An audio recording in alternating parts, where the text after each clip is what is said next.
So ನಿಮ್ಮ ಪ್ರಕಾರ top 3 ಯಾರು ಇರ್ತಾರೆ? ಟಾಪ್ 3 ಇನ್ನೂ ಗೊತ್ತಿಲ್ಲ, ಇನ್ನೊಂದು 2 ವೀಕಲ್ಲಿ ಗೊತ್ತಾಗ್ಬೋದು ಅನ್ಸುತ್ತೆ ನನಗೆ, ನನ್ನ ಕ್ಯಾಲ್ಕುಲೇಷನ್ ಪ್ರಕಾರ. ಬಿಕಾಸ್ ನನಗೆ ಗೆಸ್ಟ್ ಆಗಿ ನೋಡಿದ್ದೀನಿ, ವ್ಯೂವರ್ ಆಗಿ ನೋಡಿದ್ದೀನಿ. ಸೊ ನಾನು ಈಗಲೇ ಕ್ಯಾಲ್ಕುಲೇಷನ್ ಮಾಡೋದ್ರಿಂದ ಒಂದಷ್ಟು ವೋಟಿಂಗ್ ಮೇಲೂ ಎಫೆಕ್ಟ್ ಆಗ್ಬೋದು, ಅದು ಆಗಬಾರ್ದು ಅನ್ನೋ. ಸೊ ನನಗೆ ಇವತ್ತಿನ ತನಕ ಯಾವ ಬಾಂಡಿಂಗು ಬೆಳೆದಿಲ್ಲ. ಅಂದ್ರೆ 105 ದಿನ ನಾನು 11 ಸೀಸನ್ ಇದ್ದಾಗ ನಂಗೊಂದು ಪರ್ಸನಲ್ ಬಾಂಡಿಂಗ್ ಬೆಳೆದಿತ್ತು, ಆಗ ನಾನು ಒಂದಷ್ಟು ಹೆಸರುಗಳನ್ನು ಹೇಳಿದ್ದೆ. ಈ ಸೀಸನಲ್ಲಿ ನಂಗೆ ಆ ಥರ ಯಾವುದೇ ಪರ್ಸನಲ್ ಬಾಂಡಿಂಗ್ ಬೆಳೆದಿಲ್ಲ. ಈಗ ನಾನು ರಕ್ಷಿತಾ ಅಂತ ಹೇಳಿದ್ರೆ ಇವ್ರ ಊರ್ನವ್ರಿಗೆ ಸಪೋರ್ಟ್ ಮಾಡ್ತಾರೆ ಅಂತ ಹೇಳ್ತಾರೆ. ಗಿಲ್ಲಿ ಅಂತ ಹೇಳಿದ್ರೆ ಇವನಿಗೆ ಫ್ಯಾನ್ ಬೇಸ್ ಇದೆ ಅನ್ನೋ ಕಾರಣಕ್ಕೆ ಸಪೋರ್ಟ್ ಮಾಡ್ತಿದ್ದಾರೆ ಅಂತ ಹೇಳ್ತಾರೆ. ಸೊ ರಘು ಸರ್ ಅಂದ್ರೆ ಅವ್ರು ಯಾರಿಗೂ ನಿಷ್ಠುರ ಆಗಿಲ್ಲ ಅದಕ್ಕೆ. ಸೊ ಬೇಡ, ಇನ್ನೊಂದು 2 ವೀಕ್ ಮೇ ಬಿ ನನಗೆ ಏನಾದರೂ ಈ ಸೀಸನಲ್ಲಿ ಟಿಕೆಟ್ ಟು ಫಿನಾಲೆ ಏನಾದರೂ ಮಾಡಿದ್ರೆ ಸೊ ಅದರಲ್ಲಿ ಮೋಸ್ಟ್ಲಿ ಒಂದು ಕ್ಲಾರಿಟಿ ಸಿಗುತ್ತೆ ಅಂತ ನಂಗೆ ಅನ್ಸುತ್ತೆ. ಮೇ ಬಿ ಆ ಸಂದರ್ಭದಲ್ಲಿ ಒಂದು ಕ್ಲಿಯರ್ ಕಟ್ ಪಿಕ್ಚರ್ ಸಿಗ್ಬೋದು ಅಂತ. ಆಡಿಯನ್ ಆಗಿ ನೋಡುವಾಗ ನಿಮಗೆ ಯಾರು ಇರ್ತಾರೆ ಅಂತ ಅನ್ಸುತ್ತೆ? ಸೊ ನಂಗೆ ಆಡಿಯನ್ ಆಗಿ ನೋಡಿದಾಗ ಒಂದು ಟಾಪ್ 5-6 ಅಲ್ಲಿ ಒಂದು ಅಶ್ವಿನಿ, ಧನು, ಗಿಲ್ಲಿ, ರಕ್ಷಿತಾ, ರಘು ಸರ್, ಕಾವ್ಯ ಇವರೆಲ್ಲ ಇರ್ತಾರೆ ಅಂತ ನಂಗೆ ಅನಿಸ್ತಾರೆ.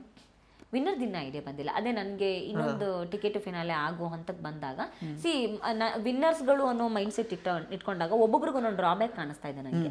ಈಗ ರಘು ಸರು ಸೂಪರ್ ಆಗಿ ಟಾಸ್ಕ್ ಆಡ್ತಾರೆ, ಮನೇಲೆಲ್ಲ ಒಳ್ಳೆ ಇದಿದೆ, ಬಟ್ ನೇರವಾಗಿ ಮಾತಾಡ್ತಾ ಇಲ್ಲ, ಸ್ವಲ್ಪ ಫೈರ್ ಆಗಿ ಮಾತಾಡ್ತಾ ಇಲ್ಲ ಅನ್ನೋದೊಂದು ಡ್ರಾಬ್ಯಾಕ್ ಅವರಲ್ಲಿದೆ.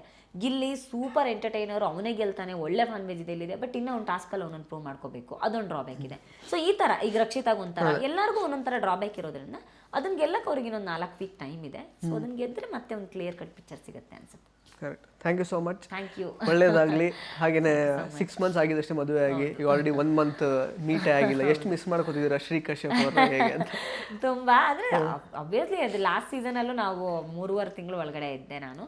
ಸೊ ಹಾಗಾಗಿ ಅಂತ ಇದೇನು ಅನ್ಸಿರೋದಿಲ್ಲ. ಬಟ್ ನೆಕ್ಸ್ಟ್ ಸೀಸನ್ ಬರೋ ಪ್ಲಾನ್ ಇದೆ ಹೇಗೆ ಗೊತ್ತಿಲ್ಲ. ಕರೆದ್ರೆ ಡೆಫಿನೆಟ್ಲಿ ಬರ್ತೇನೆ. ನಾನು ಬರೋ ಸಿಚುವೇಶನ್ ಅಲ್ಲಿ ಇದ್ರೆ, ಯಾಕೋ ಮೀಡಿಯಾದವ್ರು ಬೆಳಗ್ಗೆಯಿಂದ ಅದನ್ನ ಕೇಳಿ ಕರಿದೇ ಇರೋವಾಗ ಮಾಡ್ತಾರೇನೋ ಗೊತ್ತಿಲ್ಲ. ಯಾಕಂದ್ರೆ ಕಂಟಿನ್ಯೂಸ್ ಆಗಿ ಆಗಿರೋದು ಇದೆ ಫಸ್ಟ್ ಟೈಮ್ ಇನ್ ಹಿಸ್ಟರಿ. ಸಿನಲ್ಲೂ ಫಸ್ಟ್ ಟೈಮ್ ಅಂತಂದ್ರು. ನನಗೂ ಅದನ್ನೇ ಹೇಳಿದ್ರು. ಈಗ ವಿಷ್ಣು ಸರ್ ಫೋನ್ ಮಾಡುವಾಗ ನನ್ನ ಅದೇ ವಿಷಯ ಕೇಳಿದ್ದು, ಇಷ್ಟೊಂದು ಜನ ಕಂಟೆಸ್ಟೆಂಟ್ಸ್ ಇದ್ದಾರೆ, ನಿಮ್ಮನ್ನೇ ಚೂಸ್ ಮಾಡಿದೀವಿ ಅಂದ್ರೆ ರೀಸನ್ ಇರುತ್ತೆ, ಅರ್ಥ ಮಾಡ್ಕೊಳ್ಳಿ ಅಂತಲೇ. ಅದ್ ನನ್ ಲಕ್ಕು. ಸೊ ಆ ಲಕ್ ಕಂಟಿನ್ಯೂ ಆಗುತ್ತೆ ಇಲ್ವಾ ಗೊತ್ತಿಲ್ಲ ನನಗೆ, ಆದ್ರೆ ಬಹಳ ಖುಷಿ. ಆ ಮನೆಗೆ ಹಸ್ಬೆಂಡ್ ಏನಂದ್ರು ನಿಮ್ಮ ಆಟ ನೋಡಿ? ಖುಷಿ ಆಗಿದೆ ಅವ್ರಿಗೆ. ಬಿಕಾಸ್ ಲಾಸ್ಟ್ ಸೀಸನ್ ಅಲ್ಲಿ ಒಂದಷ್ಟು ಬೇಜಾರಿತ್ತು, ನಾನು ಟಾಸ್ಕ್ ಆಡ್ತಿರ್ಲಿಲ್ಲ ಅನ್ನೋದು. ಸೊ ಈ ಸೀಸನ್ ಅಲ್ಲಿ ಅದನ್ನ ಪ್ರೂವ್ ಮಾಡ್ಕೊಂಡ್ ಬಂದಿದ್ದು ಒಂದು ಖುಷಿ ಇದೆ ಅಷ್ಟೇ. Okay, thank you so much Chaitra madam. ಒಳ್ಳೇದಾಗಲಿ ನಿಮ್ಮ ಮುಂದಿನ ಜೀವನಕ್ಕೆ. ಸೊ ಮತ್ತೊಂದ್ಸಲ ಇದೇ ತರ ಬೇರೆ ಬೇರೆ ಕಾರ್ಯಕ್ರಮಗಳಲ್ಲಿ ಬಂದು ರಂಜಿಸ್ತಾ ಇರಿ ಜನಗಳನ್ನ. ಆಲ್ ದ ಬೆಸ್ಟ್ ನಿಮ್ಮ ಲೈಫಿಗೆ, ನಿಮ್ಮ ಎಲ್ಲ ಕೆಲಸಗಳಿಗೆ ಒಳ್ಳೇದಾಗಲಿ. ಸೊ ಸ್ನೇಹಿತರೆ, ಇದಾಗಿತ್ತು ಚೈತ್ರಾ ಕುಂದಾಪುರ ಅವರ ಮಾತುಗಳು. ಮತ್ತೆ ಭೇಟಿ ಆಗ್ತಾ ಇರೋಣ. ಧನ್ಯವಾದ. ಇಂಟ್ರೆಸ್ಟಿಂಗ್ ಮತ್ತು ಇನ್ಫಾರ್ಮೇಟಿವ್ ವಿಡಿಯೋಗಳನ್ನ ಮಿಸ್ ಮಾಡ್ಕೋಬೇಡಿ. ಈಗಲೇ ಸಬ್ಸ್ಕ್ರೈಬ್ ಮಾಡಿ.